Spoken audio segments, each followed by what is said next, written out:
So today we are starting our discussion of the Hausdorff series. The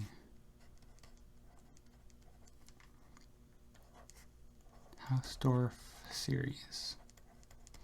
And we're beginning our discussion with, did I click something here? Oop. Exponential and logarithmic maps.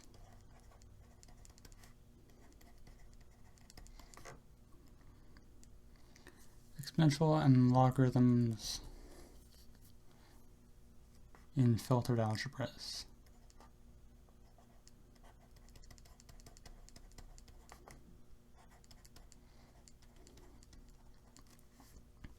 So let A be a unital associative algebra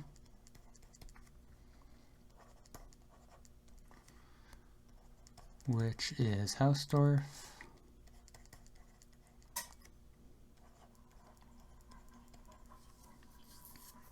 and complete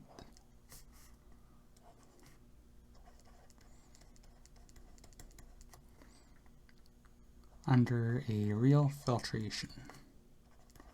Real filtration of A sub n, A sub alpha. We rate M to be our A0 plus, which, as we recall, is just a union of filters of A that are strictly positive. Then we see that for X and M, the family X to the N over N factorial for natural N with 0, of course, is summable. These, of course, being the terms in the power series of the natural exponential function, exp to the x. We write it either way, and this is, of course, the sum of x to the n over n factorial for n 0 to infinity. Then this mapping, exp of x, lies within 1 plus m, and the mapping exp, which sends elements of m to elements of 1 plus m, is called the exponential mapping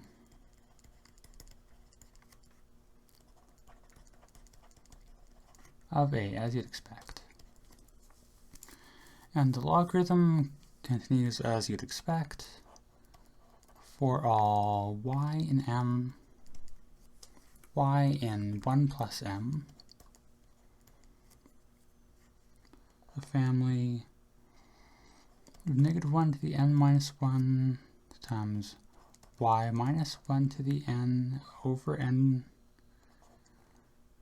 for n natural is summable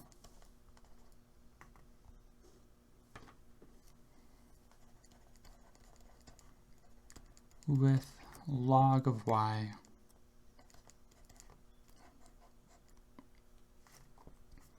being the sum from 1 to infinity of -1 to the n minus 1 y minus 1 to the n over n.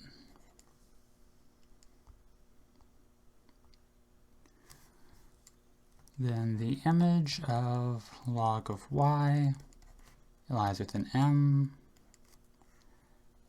and map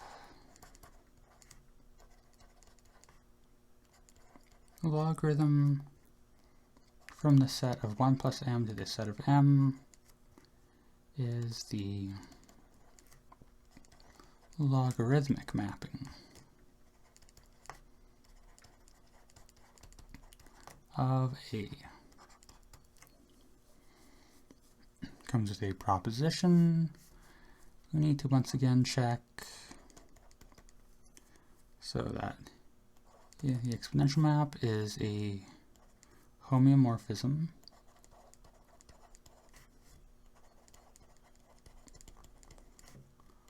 of m onto 1 plus m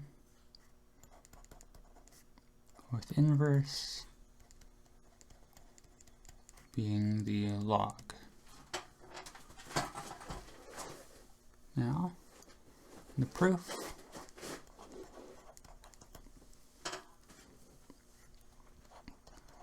for some x in our A alpha, we have x to the n, let me fix that here, x to the n over n factorial in a n alpha. Thus, the exponential series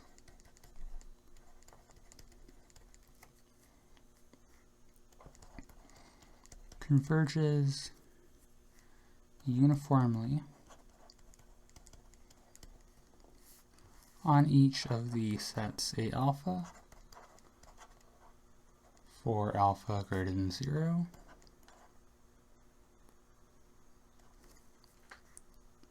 and as each A alpha is open in M and they cover M, positive alpha, exponential mapping is continuous. We have that the logarithm is continuous similarly.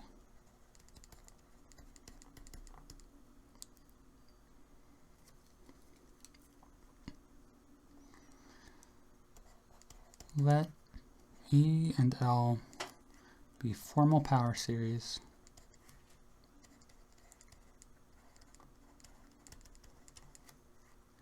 with no constant term,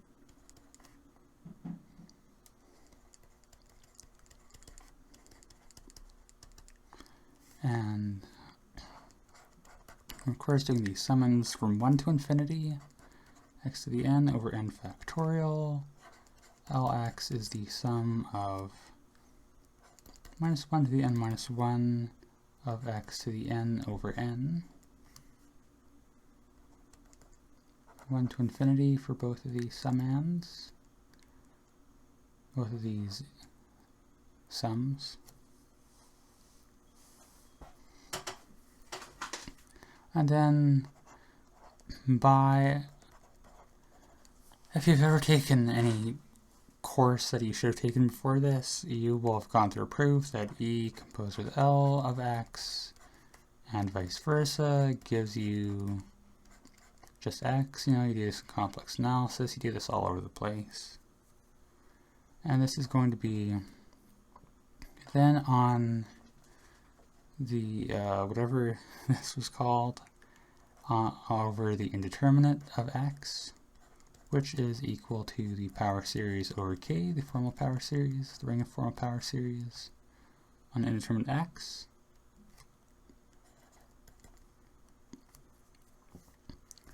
By substitution, we have that e to the L to the x equals L to the e to the x equals x. That looks like less than equals x for x and m. We note that the exponential of x is e to the x plus 1, and log of 1 plus x is L to the x, and so we are done. Nope, we're not quite. Yeah, we are. Because you see that log of exp of x is x, and exp of log of 1 plus x is 1 plus x, and so we are done.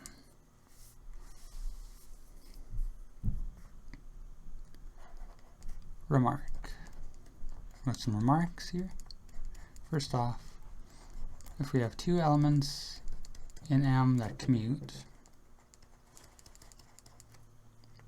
then the exponential of their sum is the product of their exponentials.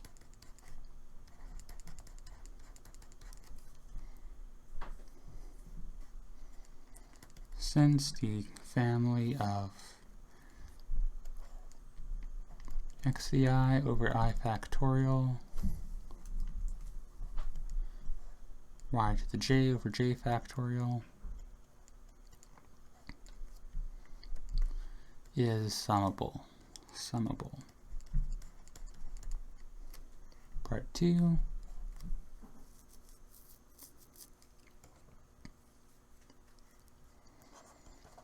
As E and L are without constant term,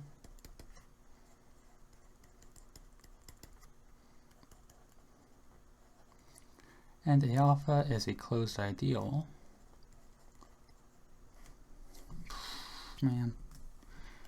closed ideal of A, we have that exp of A alpha lies within 1 plus A alpha, and likewise log of 1 plus A alpha lies within A alpha. So, given that they're inverses, exp of A alpha equals 1 plus A alpha, and log of 1 plus A alpha is A alpha for alpha positive. Part 3.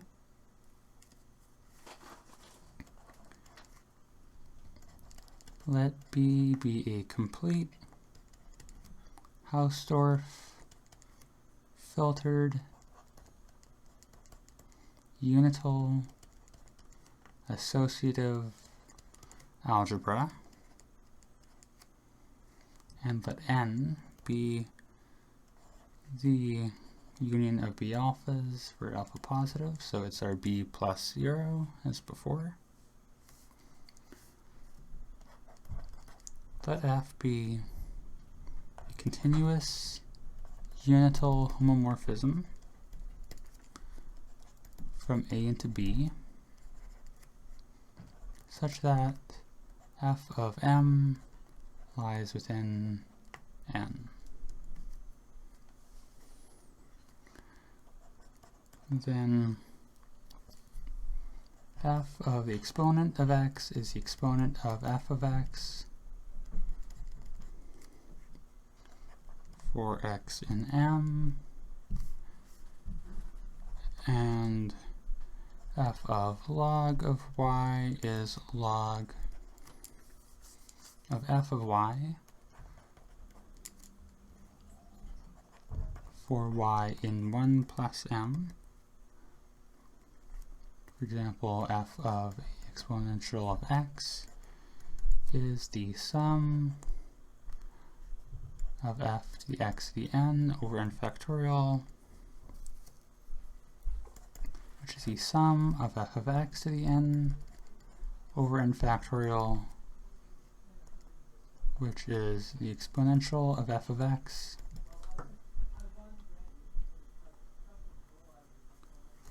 and similar for the logarithm.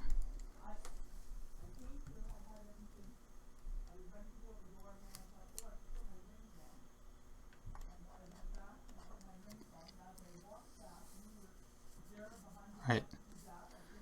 Part 4. Let E be a unital associative algebra if A in E is nilpotent, then A to the N over N factorial has finite support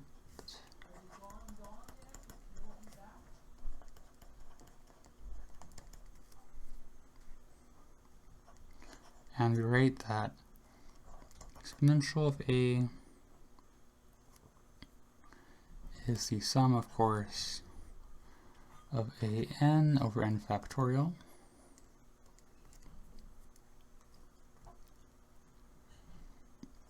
we have that b is unipotent if b minus 1 is nilpotent. So we have log b as the sum from 1 to infinity of minus 1 to the n minus 1 of b minus 1 to the n over n.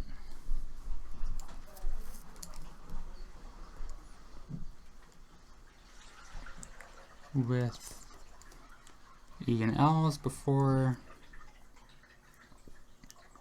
we see that the map of a to expa is a bijection of the nilpotent elements of E onto the unipotent elements of E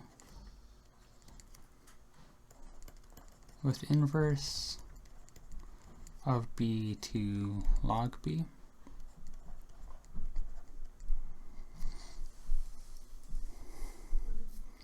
Alright, so that's all. Should be pretty straightforward, pretty familiar. Up next we have the Hausdorff group.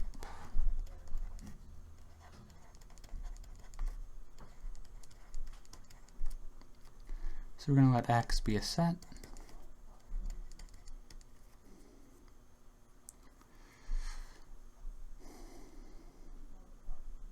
We denote by L hat of X the closure of Lx in the whatchamacallit algebra of X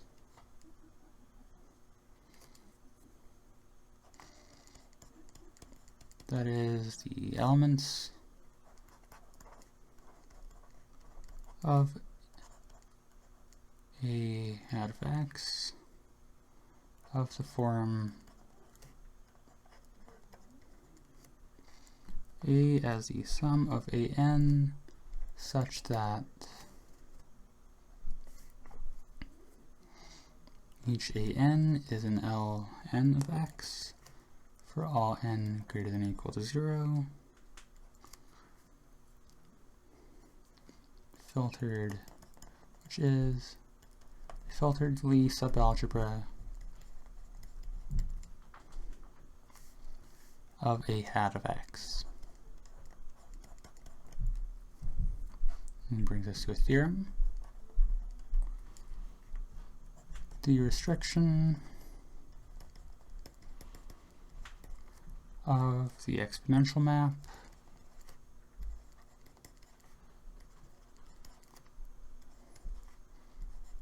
of a hat of X to L hat of X, the Magnus algebra, that's what it is, right here, is a bijection of L hat X onto a closed subgroup, a closed subgroup of the Magnus group, gamma X.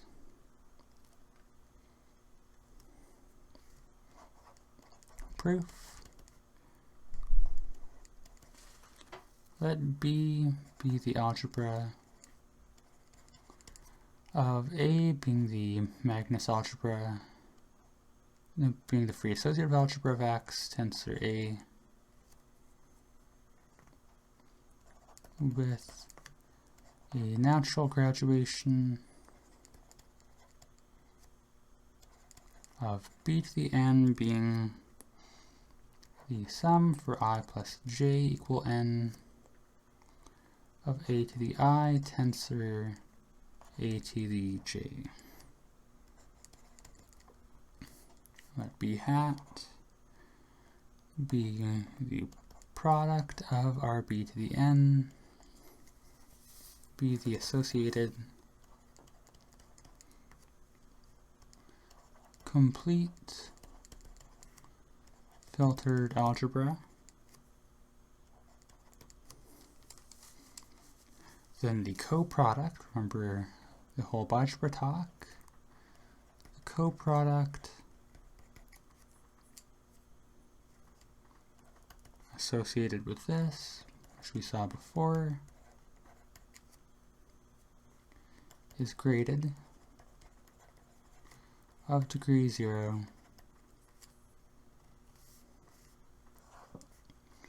and hence extends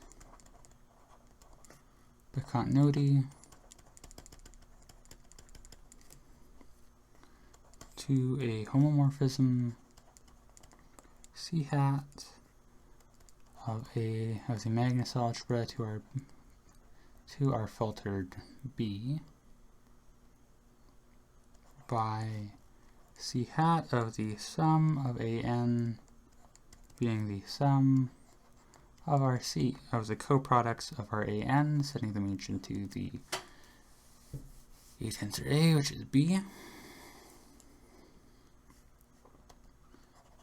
We also define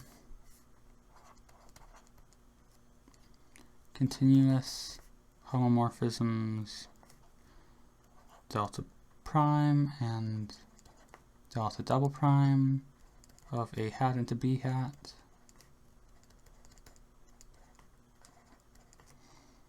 as delta prime of the sum of ANs being the sum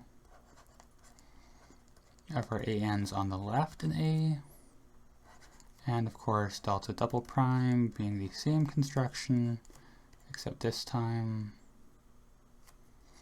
being on the right hand side.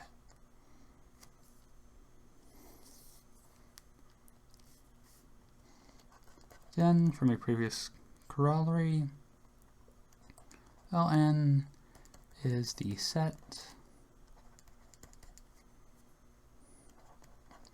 of A sub n in the nth grade of the free associative algebra, such that the coproduct of A to the n is primitive, I believe, A to the n tensor 1 plus 1 tensor A to the n. Thus, L hat is the set of A and A hat such that C hat of A is delta prime of A plus delta double prime of A.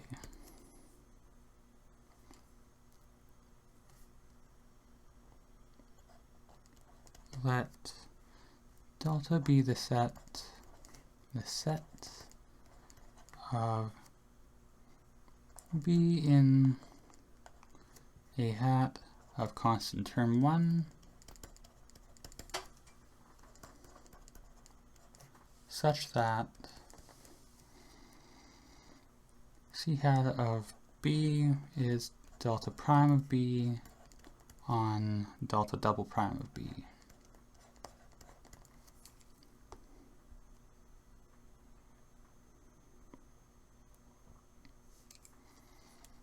B, that is the set of B as the sum of Bn, with each Bn being the component in the nth grade,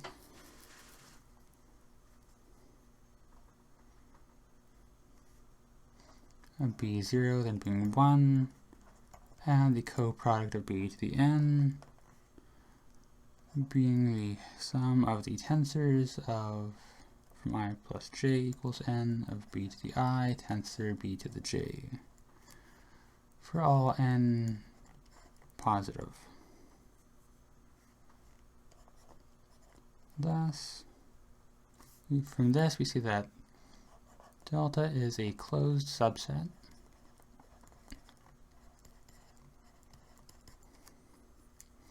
of gamma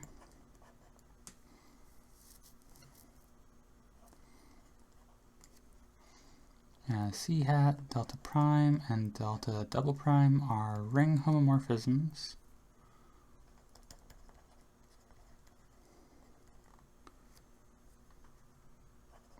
and every element of delta prime of A hat commutes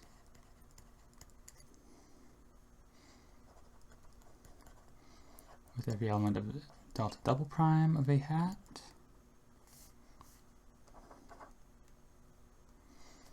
So the restrictions to the Magnus group of C and the product of delta prime and delta double prime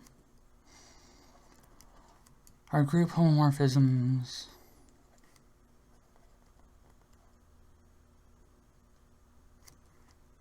and delta is a subgroup of the Magnus group.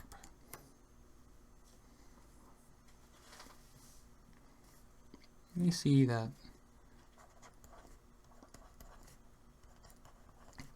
the exponential map of the Magnus algebra is a bijection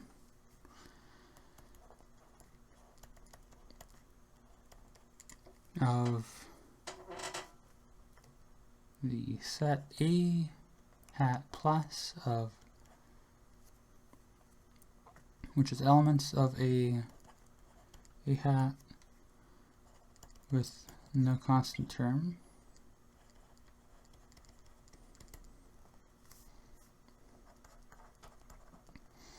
onto the Magnus group. Let A be an element in the Magnus algebra with no constant term, and B be the exponent of A, as C hat is a continuous ring homomorphism.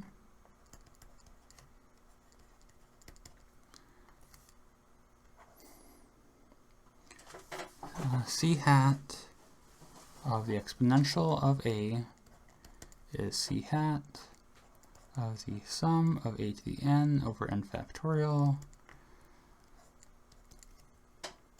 which is the sum of C hat of A to the n over n factorial, which is the exponential of our C hat A.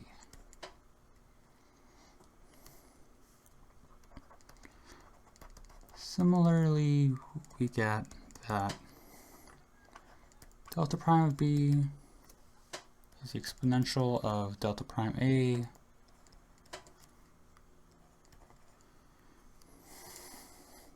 prime A, the delta double prime of the exponential of A is the exponential of the double prime of A, and as they commute, delta prime of B times delta double prime of B is the exponential of delta prime of A plus delta double prime of A.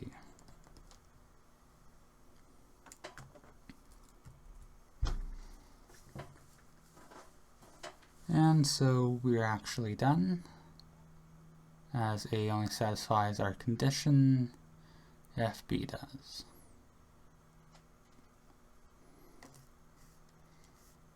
Remark.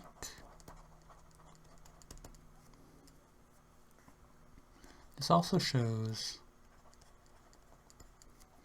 that the exponential map of L hat is the subgroup delta of gamma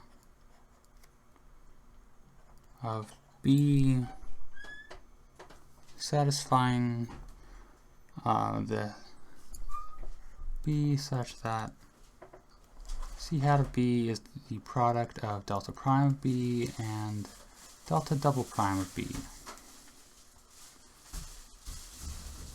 which is a relation we saw before.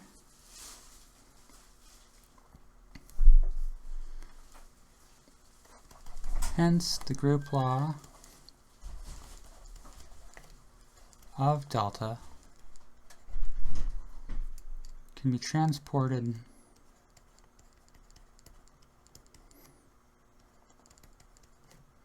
by the exponential map to L hat.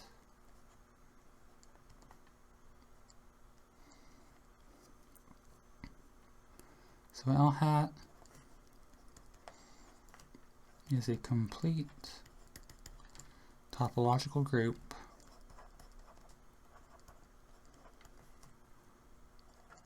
with the law of composition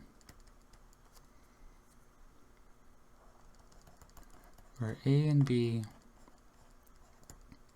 get sent to A. They write it like this. It looks almost like an H of B, which is the log of exponential of A times the exponential of B, called the Hausdorff group. And this is then called, this L hat is called the Hausdorff group.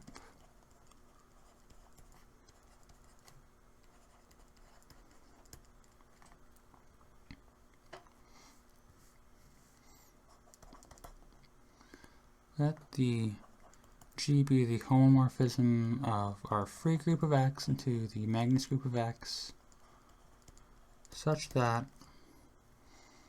it agrees with the exponential map on our generating set.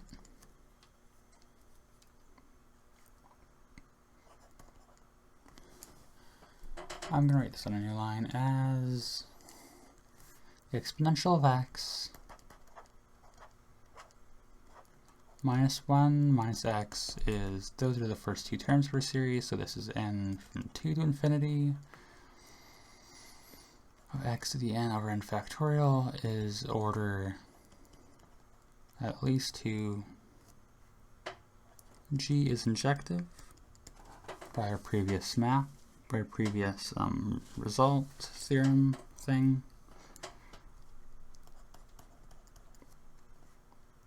Thus, the composition of the logarithm with this G is an injective homomorphism of F into the Hausdorff group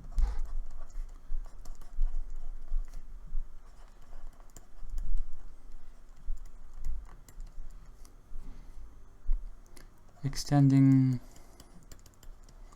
the canonical injection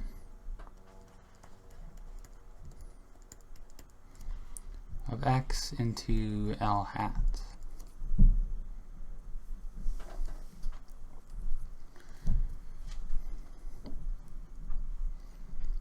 We're going to let L hat M be the elements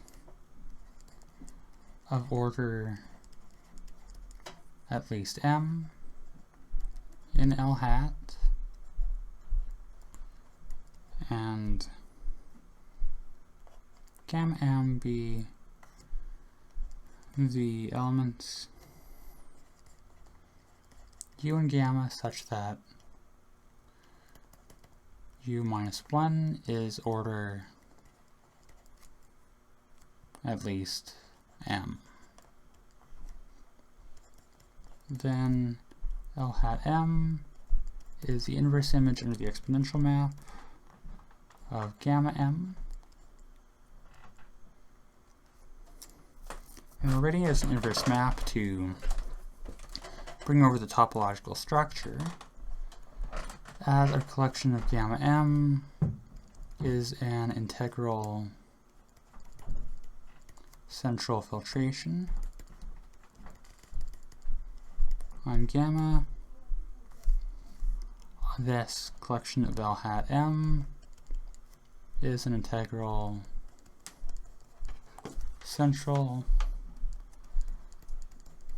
filtration on our L hat. Do we go for another chapter? I mean, we've done, what, we've done 3 pages, and that's another page, so it'll be another, like, third.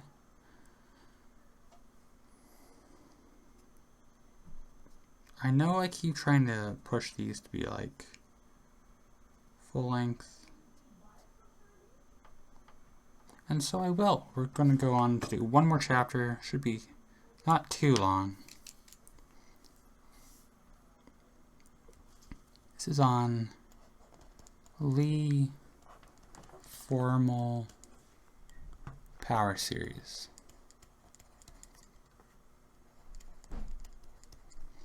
Starts off with a lemma.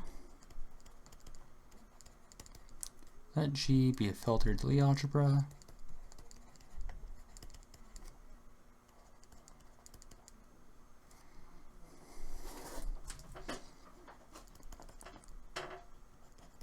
With filtration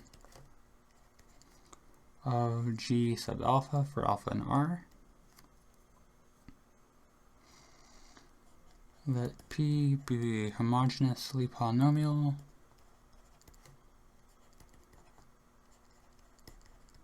of degree n in the indeterminates. Ti over an indexing set. And then P of our AI lies within G and alpha for every family AI of elements over the same indexing set of elements in G sub alpha.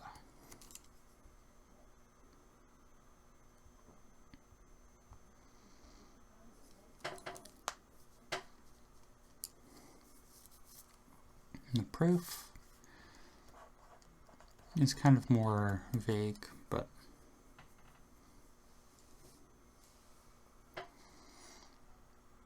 so every Lie polynomials of degree at least 2, say degree n being at least 2, are finite sums of terms of the form of the bracket of Q and R, where Q and R are degree less than n, and their sums are and the sum of their degrees, it's written wrong in the book, is n. We get the lemma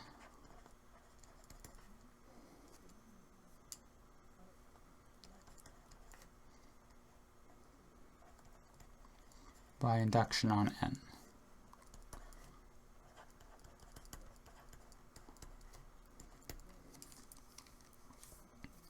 So a Lie formal power series, there's a note which does not matter. A Lie formal power series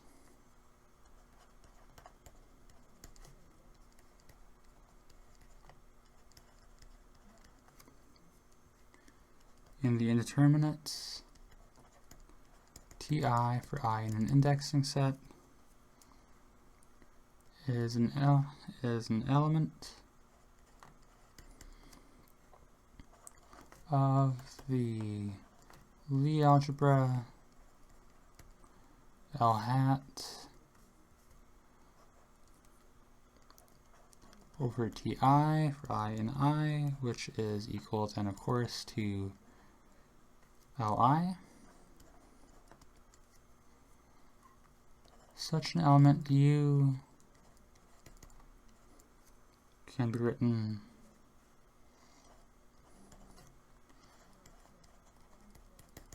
uniquely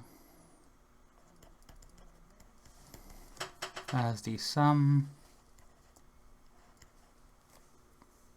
of a summable family UV for V in n to the I, with each UV in the V multi-filtration of I.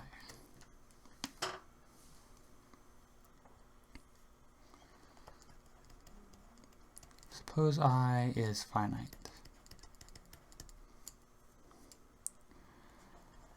Let G be a complete hausdorff filtered Lie algebra such that G is the union over positive alpha of G alpha. And let T be a family of elements Ti in G, with each element in G.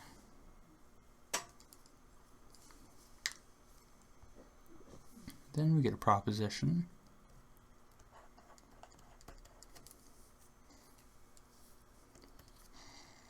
which states that the homomorphism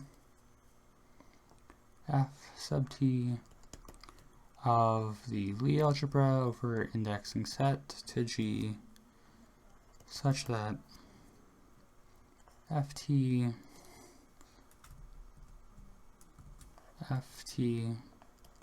of the ith indeterminate is Ti in our family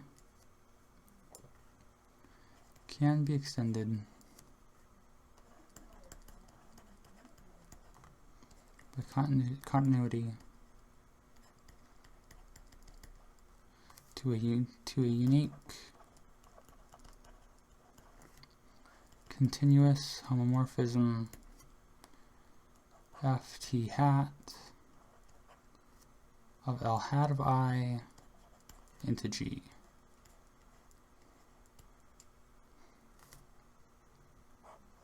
Proof.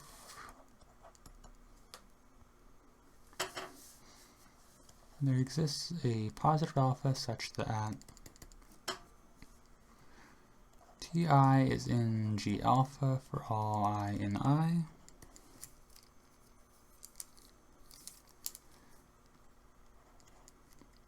So Ft of Lv of I is within G of the size of V alpha for all V. So Ft is continuous.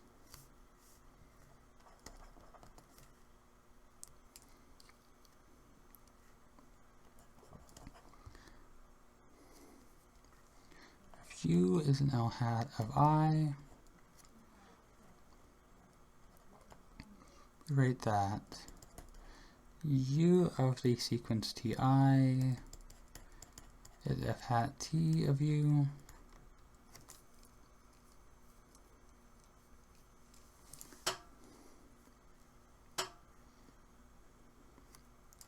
in particular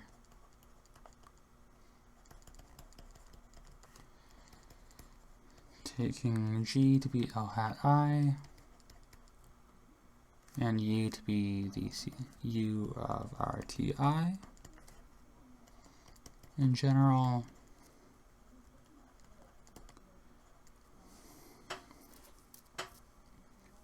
UTI is the result of, by substituting our values Ti for the indeterminates Ti in the Lie formal power series UTI. If U is the sum of U sub V where u sub v lies within L to the v of x.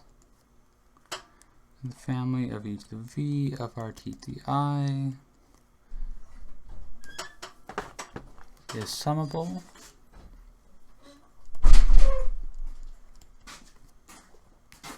And u of ti is the sum of our u sub v of the ti across v, of course. Oh, we need a new page.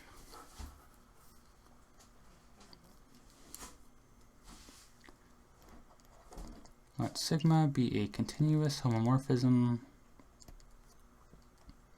of G into a complete Hausdorff filtered Lie algebra G prime such that G prime is the union of G prime alpha for positive alpha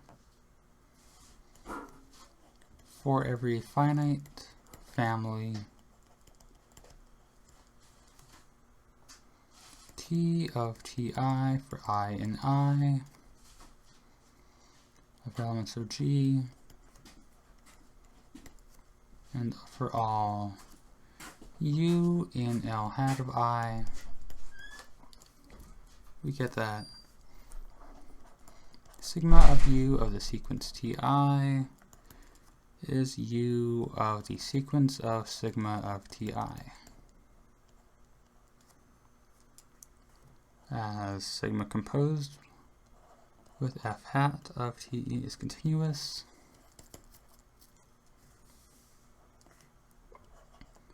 and maps Ti, each Ti to sigma of Ti. Did the wrong thing, now let's screw it up. So now we're going to let U be a collection of U sub j for j in j, be a finite family of elements in L hat I. Let V be an L hat j.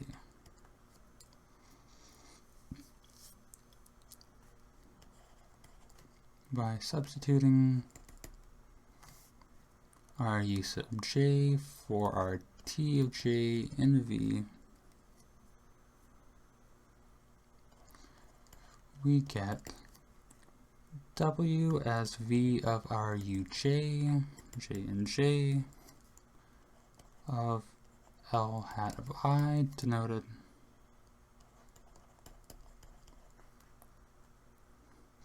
by V composed with U.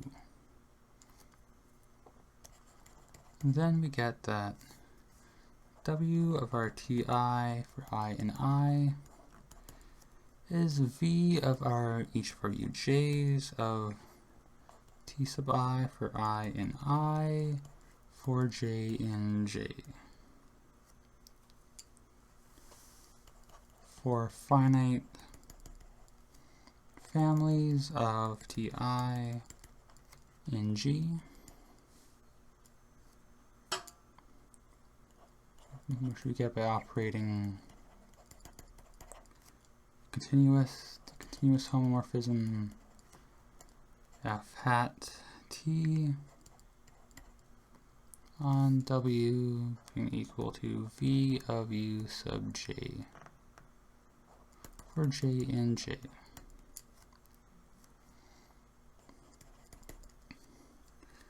Let U be the sum across V in an I of U sub V being in L hat of I.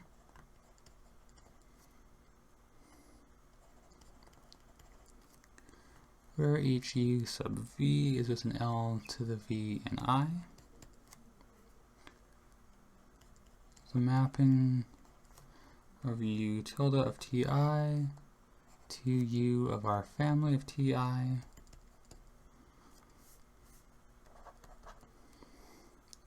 of g to the I into g is continuous.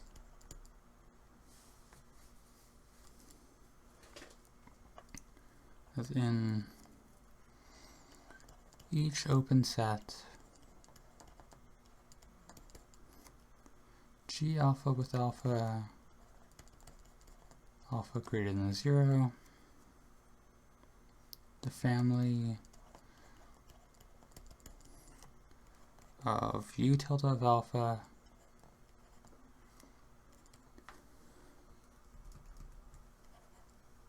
is uniformly summable